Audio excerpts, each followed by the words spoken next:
مدنی channel کے ناظرین، مبلغ دعوت اسلامی اور رکن شورا ٹیلی فون لائن پر ہمارے ساتھ ہیں۔ آئیے ان سے کچھ گفتگو کرتے ہیں۔ فضیل بھائی، السلام علیکم ورحمۃ اللہ وبرکاتہ۔ وعلیکم السلام ورحمۃ اللہ وبرکاتہ۔ آپ کو مبارک ہو کہ آپ جلد عازم مدینہ ہوں گے۔ ہمارے لیے دعا فرمائیے گا، سرکار دو عالم صلی اللہ علیہ وسلم کی پاک مبارک بارگاہ میں حاضری ہو تو سلام بھی عرض کر دیجئے گا، ممکن ہو آپ کے لیے تو۔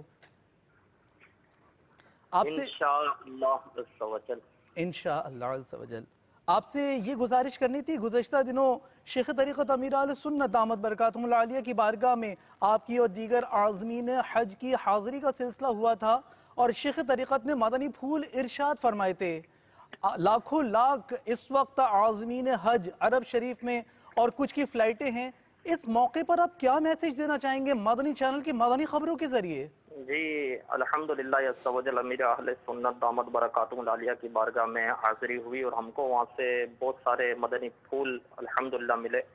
میں تو کیا مطلب میسیج دوں گا، جو امیر اہل سنت کے مدنی پھول تھے ان میں سے چند ایک جو مجھے یاد پڑتے ہیں وہ میں عرض کرتا ہوں جی کہ پیارے باپا جان نے بہت اچھے اچھے واقعات بھی ہم کو الحمدللہ عز و جل سنائے، اور وہاں کے حوالے سے احتیاطیں بھی ارشاد فرمائی کہ بہت مطلب کہ خصوصیت کے ساتھ وہاں پر زبان کی حفاظت کرنی ہے، آنکھوں کی حفاظت کرنی ہے، کانوں کی حفاظت کرنی ہے، کیونکہ وہاں ایک نیکی 1,00,000 کے برابر ہے تو ایک گناہ بھی جو ہے وہ 1,00,000 کے برابر ہے۔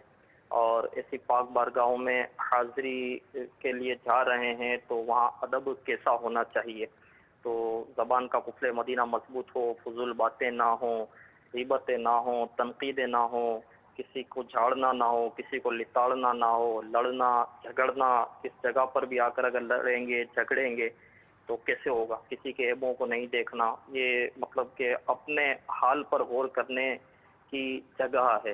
تو اس طرح کے بہت سارے مدنی پھول ملے۔ پھر امیر اہل سنت دامت برکاتہم العالیہ نے ایک مجلس بھی بنائی، مجلس حرمین، مجلس حرمین، جی جی یہ بھی مطلب کہ بنائی گئی، اور اس میں بھی کچھ مدنی پھول کے اس میں جو شامل ہوں گے اسلامی بھائی ان کے لیے بھی کچھ طے ہوئے، تو اس میں الحمدللہ نفلی روزوں کے حوالے سے بھی مدنی انعام، مطلب چند ایک مدنی انعام سمجھ لے کے وہ ترتیب دیے گئے، کہ جس میں یہ بھی ہے کہ کتنے طواف کرنے ہیں وہاں پر، اور جو ہے نفلی روزے بھی وہاں رکھے جائیں، اور ابھی روزوں کی بھی فضیلتیں بہت زیادہ ہیں ان دنوں میں، تو نفلی روزوں کی بھی ترکیب ہو، تو پھر نکاحوں کی حفاظت کے حوالے سے بھی اس میں مدنی پھول پہ تو قرآن پاک مکہ شریف میں ختم کیا جائے، تو ایک قرآن پاک جو ہے مدینہ شریف میں سبحان ختم اللہ، کیا جائے، تو اس سبحان حوالے اللہ۔ سے بھی چند ایک مدنی پھول اس میں شامل تھے، دیگر اور بھی اس میں ترکیب تھی الحمدللہ عز و جل۔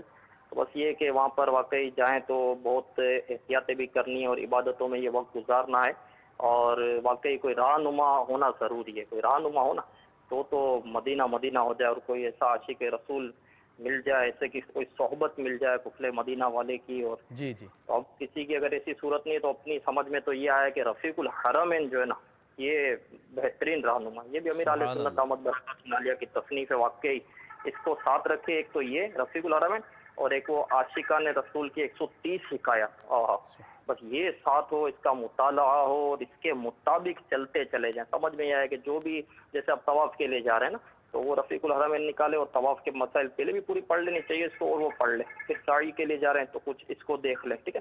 اسی طرح وہ عاشقان رسول کی 130 حکایت تو مدینہ مدینہ، یہ پڑھنے سے بہت شوق اور بہت شوق بڑھتا ہے الحمدللہ۔ تو الحمدللہ۔ میری تو یہ عرض ہے کہ جو بھی جائے تو یہ 2 کتابیں تو اپنے ساتھ ضرور لے جائیں، کہ یہ بہترین رہنما ثابت ہوگی انشاءاللہ۔ انشاءاللہ عز و جل۔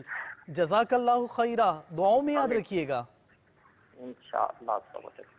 مدنی چینل کے ناظرین، مبلغ دعوت اسلامی اور رکن شورا کی آپ نے گفتگو سماعت فرمائی، رفیق الحرمین اور عاشقان رسول کی 130 حکایت۔